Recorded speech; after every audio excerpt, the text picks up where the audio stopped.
फिर से एक बार धर्म विशन धर्म का सही रास्ता पर आप सभी का स्वागत है।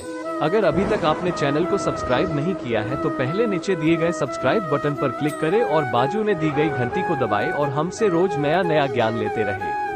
तो चलिए बिना समय बर्बाद किए शुरू करते हैं आज का वीडियो। भगवद गीता के वो कौन से 5 श्लोक नए व्यवसायों के लिए एक ब्रह्मास्त्र के बराबर है। आज हम तथ्यात्मक जानकारी के लिए गूगल सर्च करते हैं। ऐसा प्रतीत होता है कि गूगल हमारे बौद्धिक विकास का केंद्र बिंदु बन गया है। इस तथ्य के बावजूद कि हमारे पूर्वजों ने वेद, पुराण, महाभारत और भगवद गीता लिखी, उनमें जीवन की सभी वास्तविकताएं समाहित है। इन्हीं में से एक भगवद गीता भी किसी खजाने से कम नहीं है। यहाँ हम भगवद गीता के कुछ श्लोकों पर प्रकाश डालेंगे, जिनसे आधुनिक व्यवसाय, विशेष रूप से स्टार्टअप, बहुत कुछ सीख सकते हैं। कर्मण्येवाधिकारस्ते मा फलेषु कदाचन मा कर्मफल हेतुर्भुर्मा ते संगोऽस्व कर्मणि। विभिन्न माध्यमों से कर्म के बारे में बहुत कुछ लिखा और कहा गया है, लेकिन इसका वास्तविक सार इन 2 छोटी पंक्तियों में पाया जा सकता है। प्रत्येक अभ्यासी को परिणाम की चिंता किए बिना अथवा फल की चिंता किए बिना स्वयं कर्म पर ध्यान देना चाहिए। आपको परिणाम पर बहुत अधिक जोर नहीं देना चाहिए, बल्कि आपको वहां पहुंचने के लिए यात्रा का आनंद लेना चाहिए। हम अक्सर अपने लक्ष्यों से भटक जाते हैं और उपलब्धि पर अनुचित जोर देते हैं। हम इस तथ्य को नजरअंदाज कर देते हैं कि हमें परिणाम पर ध्यान केंद्रित करने के बजाय पूरी कार्य प्रक्रिया का आनंद लेना चाहिए, भले ही हम जानते हो कि यह अनिश्चित है। ध्यान रखें कि उम्मीदें रखना और आशावादी होना गलत नहीं है। अगर उनका पालन नहीं किया गया तो वे घातक हो सकते हैं। वासासी जीर्णानि यथा विहाय नवानि गृह्णाति नरोप्राणि तथा शरीरानि विहाय जीर्णान्यन्यानि सयाति नवानि देहि 2.22। हालांकि ये दावा करना आसान है कि सफलता के लिए बहुमुखी प्रतिभा और अनुकूलता आवश्यक है। किसी भी व्यवसाय के लिए सबसे महत्वपूर्ण सबक ये है कि वो बहुत जल्दी बदलने के लिए समायोजन से बचे। अपने मूल विचारों को आप पर हावी न होने दें। इसके लिए नए अवसरों की तलाश करने और नई चीजों को खोजने की अपनी क्षमता विकसित करें। खोज करें कि एक यात्री की तरह मार्ग प्रशस्त कैसे करें। वो जहां भी जाए बस मौजूद रहें।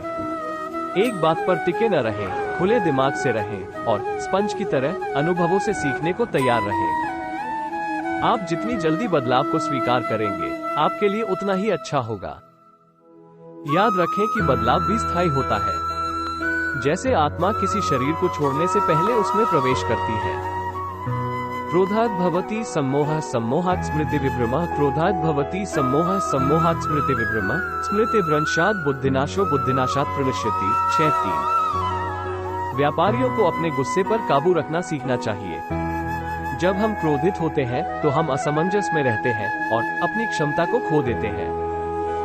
क्रोध के कारण होने वाले भ्रम और विकार से स्मृति हानि होती है। इसके साथ ही क्रोध व्यक्ति को उसके उद्देश्य और उद्देश्य से भटका देता है। ऐसे में इंसान के लिए जरूरी है कि वो अपने गुस्से पर काबू रखे। उद्देश्य पर ध्यान केंद्रित करना इस मुद्दे के लिए एक सीधा समाधान है। ये भी महत्वपूर्ण है कि आप अपने धैर्य को कभी कम न समझें। तस्मात् सततम कार्यम कर्म समाचर असक्तो ह्याचरण कर्म परमाप्नोति पुरुष 19। किसी भी चीज या किसी से भी अत्यधिक आसक्त न होने की आदत को अपनाएं। चाहे वो आसक्ति आपको शक्ति ही क्यों न दे, यह आपकी कमजोरी साबित हो सकती है।